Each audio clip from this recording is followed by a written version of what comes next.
sir আজি মানে আমার কাজলগাঁও সমষ্টির অন্তর্গত চাপাগুড়ির আমার এই অঞ্চলের বুদ্ধিজীবীখিনি লৈ ফেলে এটা বুদ্ধিজীবী সভা অনুষ্ঠিত করা হয়েছিল আর এতে বিভিন্ন ধরনের মত বিনিময় লগতে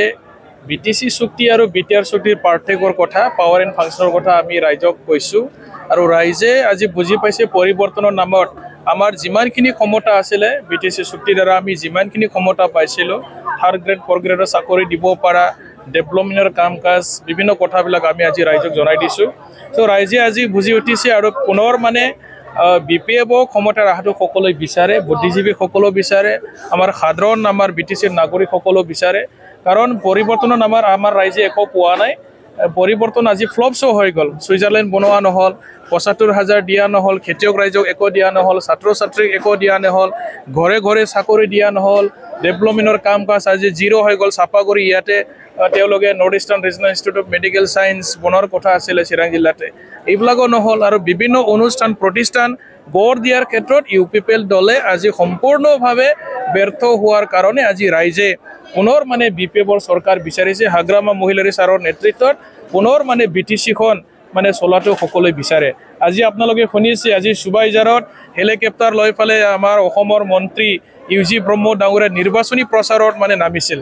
বহুত দুৰ্ভাগ্যজনক কথা আমাৰ এটা খবৰ আহিছে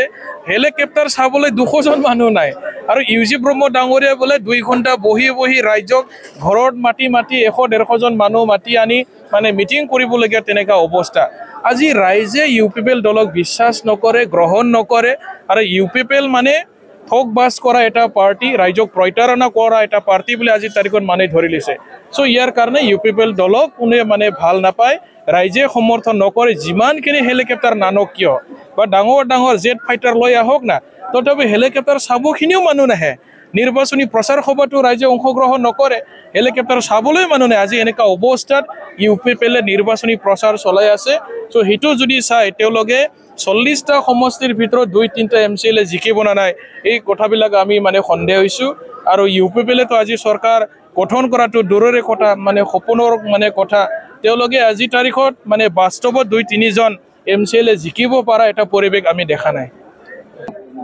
আজি চাপাগুড়ি প্ৰাইমাৰী অফিচত চাপাগুড়ি অঞ্চল আৰু বাহিৰৰ যিখিনি আমাৰ বুদ্ধিজীৱী গাৰ্জিয়ান সকলৰ লগত আমাৰ এটা ভাৱ বিনিময় হৈছে মানে সকলোৰে মানে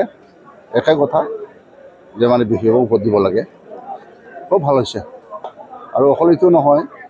বিভিন্ন ঠাইত আমাৰ কাজলগাঁও সমষ্টিত আমি দেখিছোঁ বহুত মানুহে বহুত পাব্লিক বিভিন্ন জাতি গৈছিল মানে বিশেষকৈ ভোট দিবৰ কাৰণে আগুৱাই আহিছে আপোনাৰ বিৰুদ্ধে আছে ইউপিপিএলৰ প্ৰাৰ্থী প্ৰাক্তন মন্ত্ৰী চন্দন ব্ৰহ্ম তেওঁ কিদৰে প্ৰতিহত কৰিব আমাৰ যিখিনি এতিয়া পাব্লিক আহিছে যেটো আমি দেখিছোঁ অৰ্থাৎ মানে এইটোৱে হ'ব আমি 100% জিতিম এইটোতো হ'ল না পাব্লিকে ৰায় দি আছে এইখিনি চন্দন ব্ৰহ্মৰ সৈতে আপোনাৰ ব্যৱধান কিমান হ'ব 4,000 প্লাস ব্যৱধান 4,000 প্লাস আমি জিতিম কাৰণ আমাৰ যেটো আগৰ মোৰ যেটো ব্যৱধান আছিল তেতিয়া ৰঙৰ আছিল নহয় আৰু তেতিয়া বিটিআৰ চুক্তিৰ যেটো উল্লাহ মাল্লা একেবাৰে যেনেকে একে ফূৰ্তি মানে মানে কি কৈছে ঘৰে ঘৰে চাকৰি দিম ৭৫,০০০ মানে দিম সকলোকে টকা পইচা দিম নতুন বিটিআর মানে গঠন কৰিলে ইমান হুলুচ তুলুচ তথাপিও আমি কাছাকাছি ৪,০০০ৰ অধিক আমি পদত ৰংগৰাক হেৰুৱাইছোঁ আৰু এই ঢৌটোতো এতিয়া নাই এতিয়া বিটিচিটো মানে কি আছে আৰু বিটিআৰ চৰকাৰ হিচাপে কি কৰিছে একো কৰা নাই আজি হাজাৰ মানুহবিলাকে আমাৰ বিশেষকৈ যোগদান কৰি আছে অকল বড়োসকল নহয় বিভিন্ন জাতিগোষ্ঠী যোগদান কৰি আছে ইয়াৰ কাৰণে আমি মানে চিয়'ৰ যে আমি জিতিম মানে এইটো 100%